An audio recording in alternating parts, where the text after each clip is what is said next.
أعوذ بالله من الشيطان الرجيم بسم الله الرحمن الرحيم والمطلقات يتربصن بأنفسهن ثلاثة قروء ولا يحل لهن أن يكتمن ما خلق الله في أرحامهن إن كن يؤمن بالله واليوم الآخر سبحانك لا علم لنا إلا ما علمتنا إنك أنت العليم الحكيم. سورة بقرة آیات کریمه 229. په دې باب کې مونږ لس احکام ذکر کړیو. نن د عین 11 حکم دی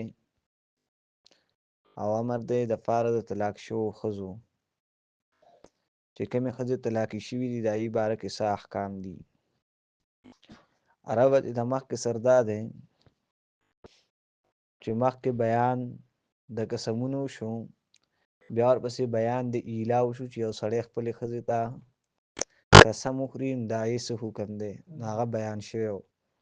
نن وایي چې د ایلا نه وروسته یو بل لوی کار دی چې هغې ته طلاق ویلی شي چې یو سړی د خپلې ښځې سره د طلاقو په معامله کې راشي نو د دې څه حکم دی نو هغه بیانوي. د دې ځای نه د طلاقو او د خلع عدت بیانوي. ښځه په اعتبار د عدت سره په 7 قسمونو سره دي. اول دا چې ماشومه، دویم بالغه، د عمر په وجه سره چې لا حیض نه وي راغلی، دریم دا چې بوډۍ چې حیض یې بند شوی وي، څلورم دا چې حامله وي یعنې ماشوم یې په ګېډه وي. د دې څلور واړو عدت په سوره طلاق آیات کریمه 4 کې ذکر شوی دی.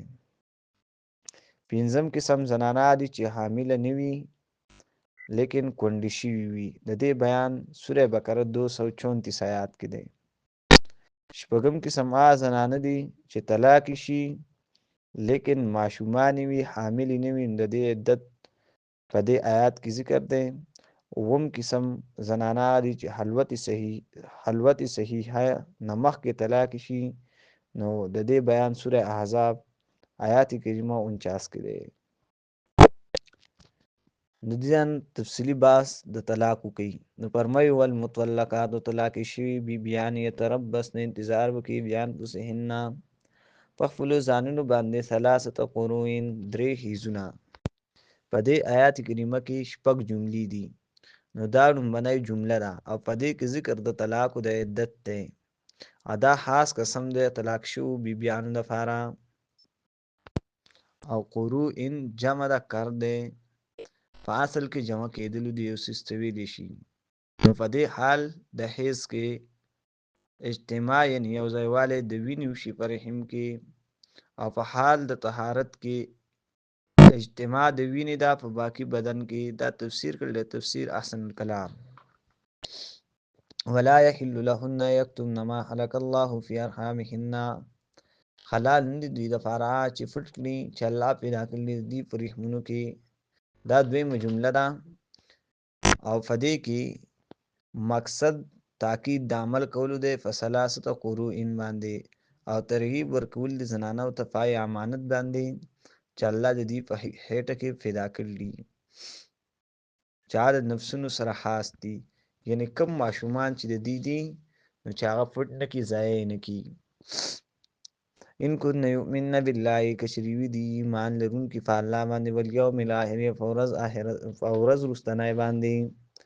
وبعولتهن، خاوندان د دې حق بردهن، زیات حقدار دي په رجوع کولو کې دي تفی ذالک په دای زمانه د عدت کې. ان ارادو، کچری دی اراده لري اصلاحا د جوړې چې دواړه جوړ شي. دام درېمه جمله ده. په دې کې مقصد ذکر د صلح د عدت دی چې هغه رجوع کول د خاوند دی خپلې بیبي ته، او ترغیب دی رجوع کولو ته د دې لپاره چې طلاق اثر ختم شي. ولهن مثل الذي عليهن بالمعروف، او دی د ښځو لره حقونه په مثل دای چې دی د سړو لپاره په ښې طریقې سره په قانوني شرعي سره. دا څلورمه جمله ده. په دې کې مقصد د ښځې خاوند حقوق ذکر کول دي په یو بل باندې. وللرجال علیهن درجه، بهرحال سړو د پاره په زنانو باندې درجه فضیلت ته اوچتوالی دی. دا پنځمه جمله ده او دفع د یو وهم کوي چې د مخکې جملې نه پیدا کیږي چې نارینه او ښځې برابر دي، نو دا یې جواب وشو په دې جملې سره. او زیاتوالی د درجې د نارینه په زنانه باندې په دوه وجو سره دی.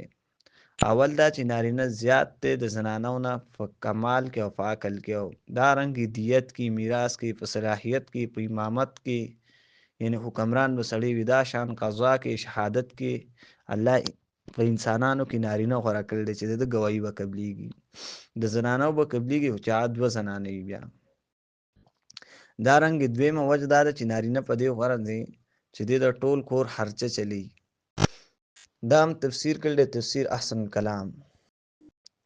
دارنګې نور مفسرین هم دی کې دارنګې تفسیرونه کړل دي لکه ابن کثیر، ابن جریر، تفسیر حازم غیره ټولو.